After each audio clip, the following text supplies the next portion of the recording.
Bismillahirrahmanirrahim, in the name of God, the most gracious, the most merciful. Mr. Vice President, I thank you for this opportunity to join this most crucial debate at this most critical of times. I would like to extend greetings to the resilient, hard-working, but battle-weary constituents of Tinapuna, who have been faced with a multitude of challenges,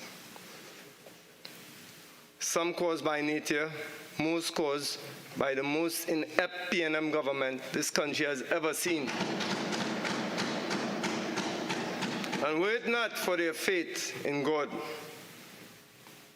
and the hope and the sincere hope that the UNC will soon assume the reins of governance, they would be in a much more dire straits. Mr. Vice President,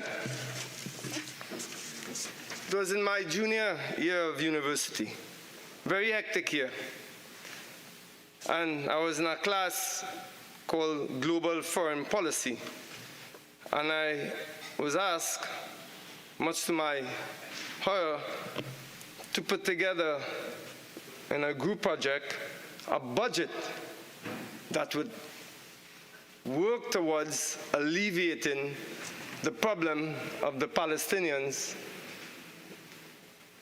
in that unfortunate conflict with the Zionist entity.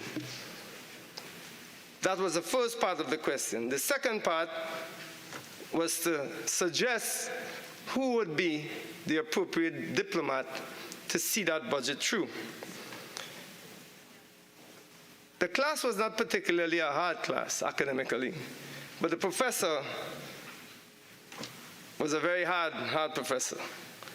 And he had no interest in hearing about my exploits with the soccer team, the football team, that we are on our way to the final against UCLA.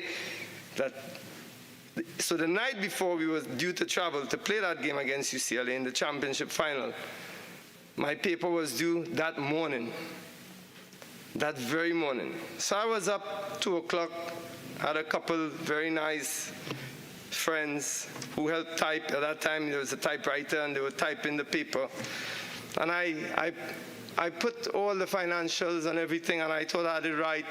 And this, at the end, for the second part of the question, a bit facetious, but in a more or less almost cynical way, I put who I thought would be able to complete that budget, see that budget through. I have to say that I received a C- for the first part of my paper and an A- for the second part. I never forgot what the professor said to me on review of my budget. He said, your budget was the ultimate perversion of what a budget should be. All the financials in place without any plan to address the needs of the people on the ground in Palestine. He said this ultimate perversion is what economists who do not represent the human side of economics, that's what they propose. And this is what we have in the budget presented before us. There are some financials, a lot of speculation, but if we note quite clearly, what we have is a budget, as the youths on the ground say, sells a lot of dreams. We will do that. We will do this. There's this in the works, but only when it relates to the people on the ground, the grassroots communities. When it relates to the people that do not need the benefits of such a budget, the people who are well off, everything has been done for them. Everything has already been completed. This is well and truly a budget that represents only the 1% friends and financiers of this PNM government. And, Mr. Vice President, it's sad to say that even the economics of this budget, because I heard Senator Mark comment that in such a budget, nominal GDP should never be used, and which is correct. Real GDP should be used, which accounts for inflation, cost of living. And I do not think that we need to ask why the Minister of Finance does that. And I will answer Senator Mark. It's a nominal economist and a nominal Minister of Finance that will use nominal figures.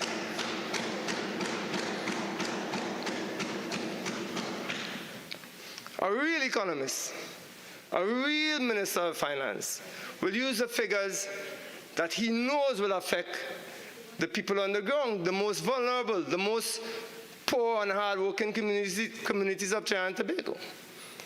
Because put aside all the rhetoric and banter that you hear between the two sides, one of the realest debates that we have had, and that I've heard the submissions, was the one that Senator Jolene John alluded to from the independent side. And Senator, I think, Remy,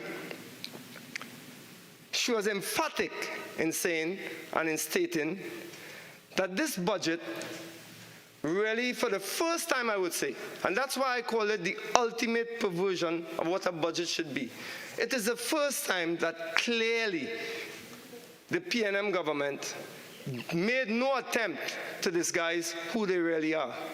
They made no attempt at all. It's a budget full of mendacity. It's a budget full of contradictions.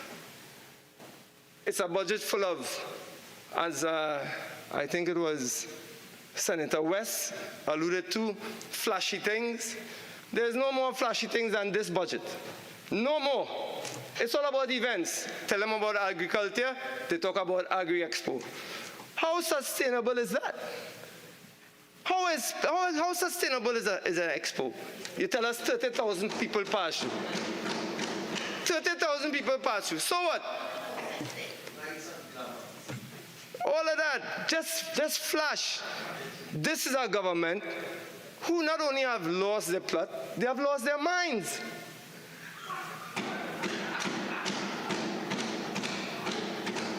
This is our government.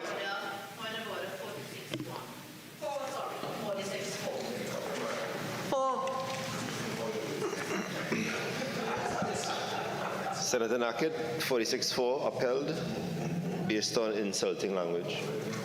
Mr. Vice President, I have sat here and heard that side refer to our side as being over a rum shop and drinking rum, and you upheld that? Senator Nakhid, I have made my... Senator Nakhid, you're going good in your presentation, senators.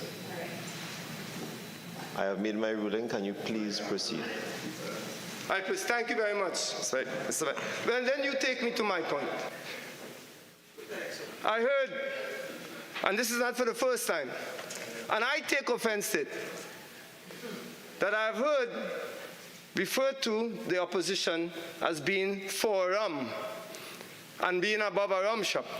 I am a Muslim, and I practice in one. I've never touched a drink in my life. You all stay in your crease. You all bat in your crease, however wide it may be, and know your place. Know your place. If I hear any comments of that, I will respond in kind. Senator Nakhid, your role today is to make a contribution. I am responding, Mr. Vice President. To make a contribution. I am responding. Pause for a moment, Senator Nakhid, and understand the difference between contribution and chastisement. Can you continue your contribution, please? The ruling has passed. Well, thank you. But I thought I would respond and let them know that side that it's an affront to the Islamic community to continuously refer to alcohol and the like when we have Muslims as part of the United National Congress.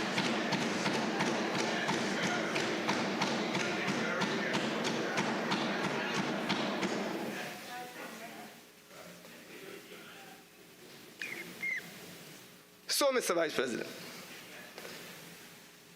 when one delivers an honest budget, the most critical and honest variable should be that of the cost of living, not the GDP. The GDP could be as high as you want. For example, a country like America, very, very high GDP, but we have so many homeless people because that is not an accurate indication.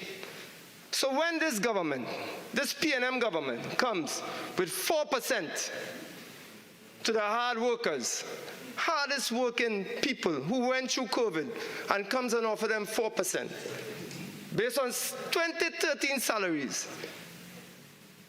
what are you telling them? You're basically telling them, we do not care about you. We do not care about the contribution you have made in sustaining this country through the most difficult of times. And that's their words, Mr. Vice President. That's their claim. They tout these were the workers on the front line. They tout these were the essential workers. They tout that these were the workers we could not live without. But what do? They treat them like garbage. How is that acceptable? How is that acceptable to a country where we are faced with the most trying of times, for us not to accept that in this time, in a portfolio like agriculture, and I cast no aspersions on the new minister, that we have a budget of 1.3 billion. I do not care after, from the time you tell me in the budget, that agriculture, which you purport and which has been recommended by the World Health Organization, should be the primary focus in our time in recovering from the pandemic, you allocate $1.3 billion. Who are you fooling? Who are you fooling? Right now, the farmers of this country should be treated like kings. There should be an overarching agricultural policy to make sure everything is allocated in the right direction. They have done nothing of the sort. Same as what I said, Mr. Vice President. Old talk, glitz, glamour, narrative, and everything about this PNM government is shallow governance. Shallow governance.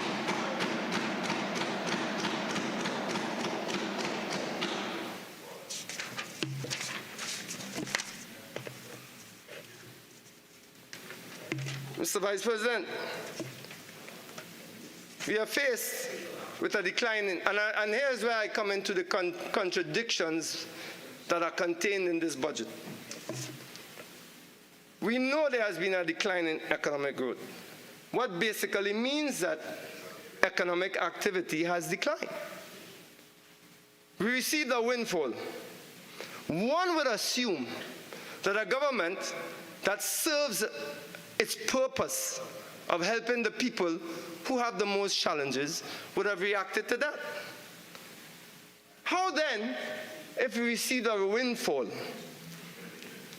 and we have people faced with the most challenging of times, at that time you increase gas prices. At that time you increase the cost of living. Prices go up. Because from the time you increase gas prices, everything goes up. I mean, the people on the ground feel it. Not that they have to be, they feel it. There's no amount of rhetoric, narrative, that any one of them on that side could come and bring to this house that will change the reality on the ground. People are suffering, Mr. Vice President.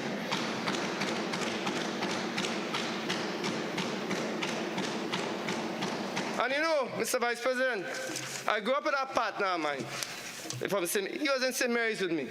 But he was from behind the bridge. Southeast Port of Spain. But brilliant boy. Brilliant boy. I mean, talk about bright. Not in an academic sense, just a sense of the world bright I'm talking about. But he's my adversary. He like All Stars, I like Desperados, you know the thing. He asked me the other day, he said, Nakhid, I always say I ain't talking about pan, they really talk about calypso. I told him I don't really talk about calypso because in my opinion, the calypsos that I like are so reflective of our country's suffering. I mean, there's no other genre, none you will find, that so reflects the inhumanity of such a P&M government. So you tell me, well, which song is the one that really sets you off? Because I don't get emotional and cry, I get emotional and angry. And I talk to him about Shadow, the mighty Shadow, may he rest in strength. And his song, Poverty in Hell, for me, if you don't just breathe through the lyrics and listen to the music, because everything is a wine and a stink and dirty, but if you really look at the lyrics, they are the most, I ain't had to come here and talk about no spider, no fly. I talking about poverty is hell. You know what that means? Poverty is hell means, just those words. Whoever is poor, it's like they're living in hell. Or they can't get that in their head.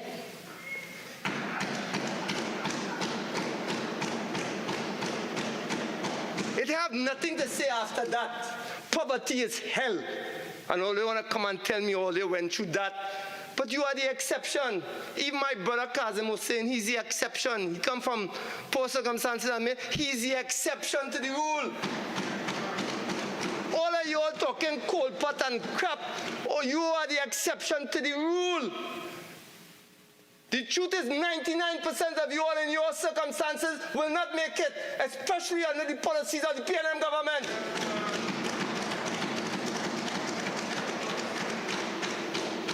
Mr. Vice President, listen to him. And he was a Desperados fan. I only learned today from my uncle Rudolph's brother, Uncle Kenneth, that he was a Desperados fan too. Listen to Mighty Shadow. Listen to him. Poverty is hell, and the angels are in paradise. I can't tell you one philosopher, and I know all of them, because I'm a well-read person. From Rousseau to Nietzsche to anybody who could give me that. Poverty is hell, and the angels are in paradise. So we could hear, and I cast no aspersions, an elitist submission. I cast no aspersions on the man. An elitist submission by Senator Vera. Not him, but the submission was elitist. Listen to it.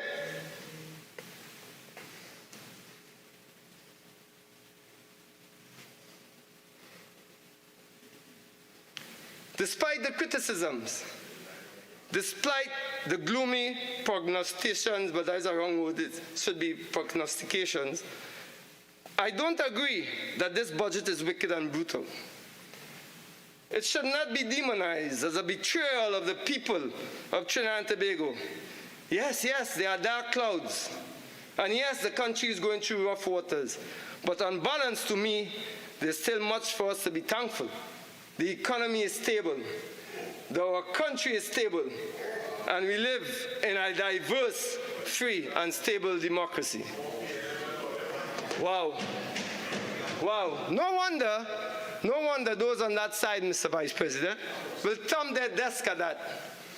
I could dissect that in a million ways. The currency is stable. Well, let me address that for a minute. We actually have a currency, and I will give my own personal anecdote. My son, in his last year of university, I have to be begging the bank, and this is not anything to do with the employees. They are wonderful. As a matter of fact, that bank where I bank, the manager she's wonderful. But the policy is, I have to make a request. I have to wait 3 weeks, sometimes 4 weeks, because I'm not connected and have no desire to be. I want no favors. When that request comes, listen to this, Mr. Vice President, talking about a stable currency. Mr. Nakhid, you have 24 hours to get that allotment to you. If you don't, it's gone. That is from the traders. That is a fact. So if I don't have that cash there, I cannot get that allotment. I say, what about the allotment for my family? I have a son. He has a mother. As a matter of fact, I have 4 sons. And they have mothers. No, we deal with your tuition. Okay, no problem. If I decide, as a senator on that side once said, if I cannot organize, as he said, the foreign exchange for my son in university, I am among the stupid. Senators on the opposition bench, you're not allowing your colleague to give his contribution. I would like, no it wasn't, I was listening. Yeah. Senator Nakhid. Thank you, Mr. Vice President. So I have to run through rings and then to hear the Minister for Tourism and Culture, who once said that those who have their children outside in university and cannot arrange a foreign exchange, they are unintelligent. You believe that?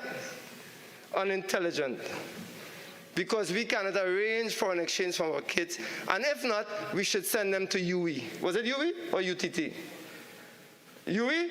We should send them to UE. So my son, who was born in Dubai, who lived his life between Beirut and Spain, and now lives in America, I have to bring him to UE to please the minister, because this PNM government doesn't know how to handle their affairs.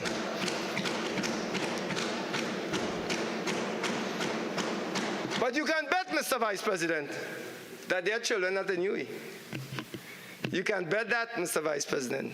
As a matter of fact, even when we try to send them to UE with $500,000 grants, we don't hear nothing about it.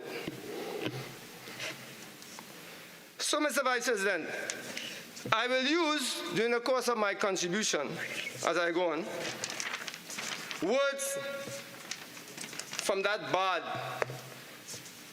that philosopher, I call him, the mighty shadow. But first, I already spoke about that very frenetic, frantic, erratic, whatever you term it, contribution by the senator in our response to Senator Lachmidial. I would like to go into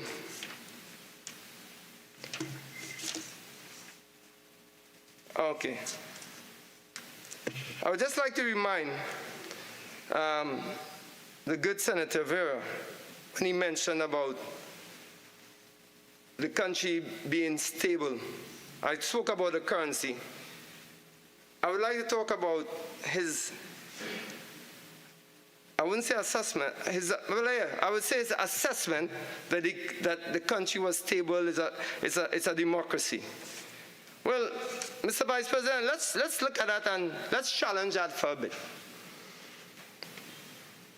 Can we say that we are in a democracy that is stable when clearly many of our independent institutions have been compromised? By my last look at the United Nations, their declaration on what is really a democratic country, so-called stable, it would be that the independent institutions are pretty much insulated from political influence. Clearly, Mr. Vice President, this has not been the case, not only by the recent Vincent Nelson revelations, but when we look at what happened in the selection of a commissioner of police, I would like to declare here, Mr. Vice President, to the public of Trinidad and Tobago, that I have been brought before the Anti-Corruption Bureau to question the Prime Minister Keith Christopher Rowley for his misbehavior in public office. He is now under official investigation. That is correct, Mr. Vice President.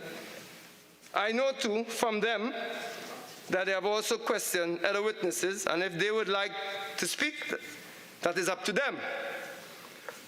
So we have a sitting Prime Minister who the Anti-Corruption Bureau is looking into his misbehavior in public office. We have a former Attorney General who it seems is at sea to explain who signed off on that indemnity agreement. And by the way, we hope that Senator Suklal will give us some, since she has been named, she will give us some insight into who was in that room. Yes, no. You watch yours. Hopefully, Senator Suklal. Senator Nakhid? I was responding to the... No, Senator Nakhid. As we proceed for the debate, there's no need for this pointed level of crosstalk. Without baiting. And while we're on the matter, the disclosure that you just made be in full confidence. Please be reminded of Standing Order 47. Thank you, Mr. President. I checked and I asked the people who came and questioned me about that misbehavior in public office by the Prime Minister. I asked them and they said yes, an investigation has been launched and I am one of the witnesses. So I do not know, it's not sub judice, I think I can reveal that. So my point is, Mr. Vice President, we have, Mr. Vice President, a couple of our most salient institutions, supposedly independent, who, not compromised, seems to be overrun. Then I would like to ask Senator Vera, how fair and stable then is our democracy? So we have to be careful when people who inhabit a certain space, people who live a certain lifestyle, can make claims about the country, that we have a stable currency, we have a stable economy, we have a stable democracy. When we, and I mean all of us in this room, we know it to be differently so. Now I understand the opposition have their agenda, and I understand those on that side have their agenda, but then there's always the reality on the ground. And I think Senator Remy accurately depicted that. And the ground is saying, and they've heard it.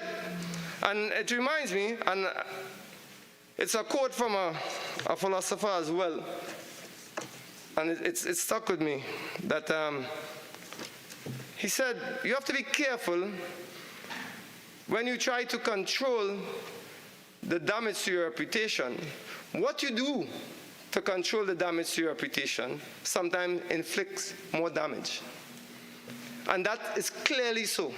Because what the Minister of Finance came, and I'll refer now to his budget statement, he said, in areas where I do not go into detail, my ministerial colleagues will elaborate in their contributions. You all have failed him badly.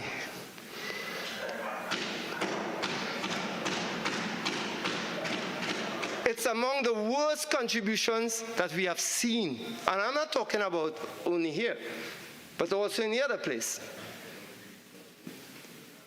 I will give you an example, Mr. Vice President. I can give you so many, but I will go to this.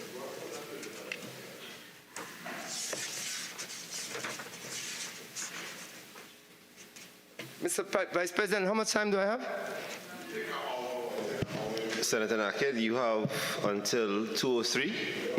You have roughly 7 to 10 more minutes again. Mr. Vice President, is it possible to get time from anybody on that side since they don't seem to be using it wisely? Senator Nakhid, if you would just try to get into your message at this point, maybe you can utilize your time more effectively. Thank you. Mr. Vice President,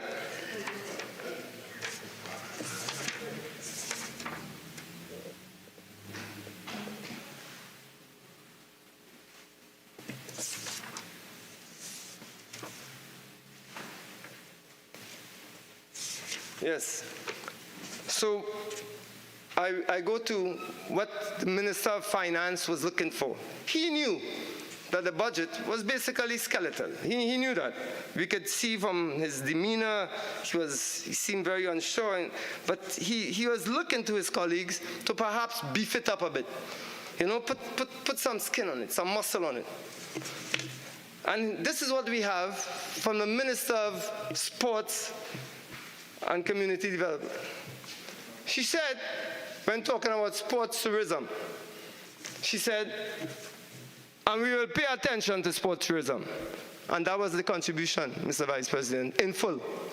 That was her contribution to sports tourism, speaking about sport tourism in the budget. We will pay attention to sport tourism. I kid you not, Mr. Vice President. Let me tell you what the UNC under Senator Roberts had in mind for sport tourism. What we would have done and what we will do is to make sure that all those in university abroad, the US, Canada, wherever, they will be on a list, a database. They will be included because this lends itself to community development. What we will do, encourage them to have teams from universities brought here. I know I could have done that when I was in university. I could have brought several teams here. Everybody now, with their programs, NCAA, Division I, Division II, they're interested in going somewhere that they can have sports. We're here to talk about Tobago. Tobago is primarily placed for such event here. Primarily placed. When you go, teams go abroad for sport tourism, Mr. Vice President. You know what they want to do? They want to go and train, and they don't want a beach 5 minutes, more than 5 minutes away. That's Tobago. That's Tobago. And what did the Minister of Sport from Tobago say about sport tourism? We will pay attention to sport tourism. And that was it. What we will do, and let me give you the numbers to back it up. For every 10,000 people that come into sports tourism, it lends itself $1 billion to the economy. $1 billion. Do you know how many people we have in universities abroad? We have at least, I'm talking on the football side of things. I'm not talking about volleyball, I'm not talking about tennis, I'm not talking about swimming. Senator Roberts, who in my opinion, the best sports minister this country has ever seen. And I know they will want to come and talk. I know they will want to come and talk, Mr. Vice President, and I will adjust it frontally, because I know he doesn't like to, but I will adjust it frontally. Till I talk, when they talk, they come up, only here, not outside. Live sports. Live sports, nowhere in that audit is the name of Senator Roberts mentioned. Nowhere. So they will come here and say it, and it will get resonance. But you know what's funny, Mr. Vice President? It seems that when the UNC places money in the hands of the poor and working class people, that side has a problem with it. But when they're given money, so Calco and Namalco can rebuild Balize House, they have no problem with that.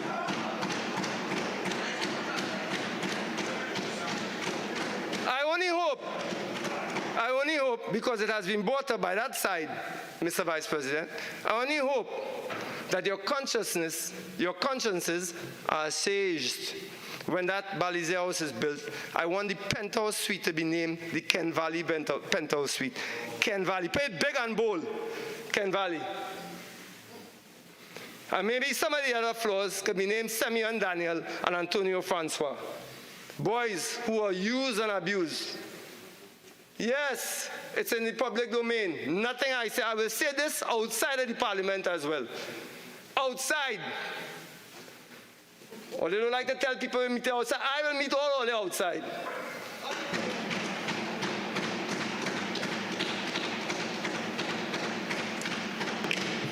Senator Nakhid, you have 5 minutes remaining. Thank you, Mr. Vice President. Mr. Vice President,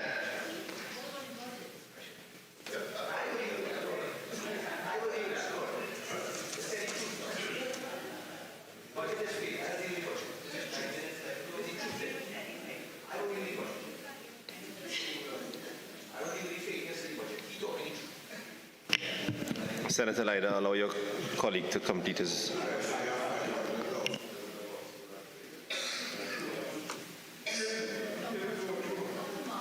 Mr. Vice President,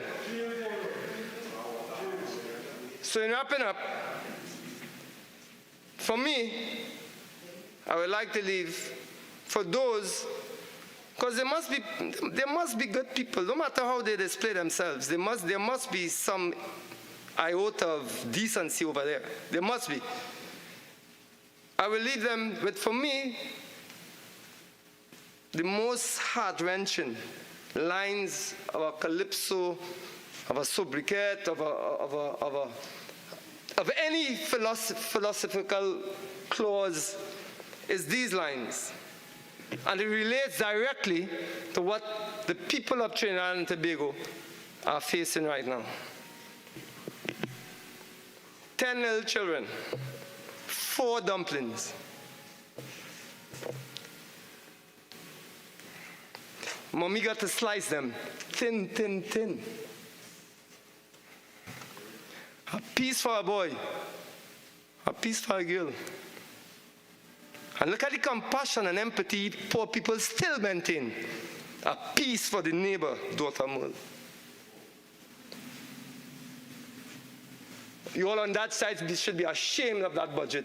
Mr. Vice President, they should take this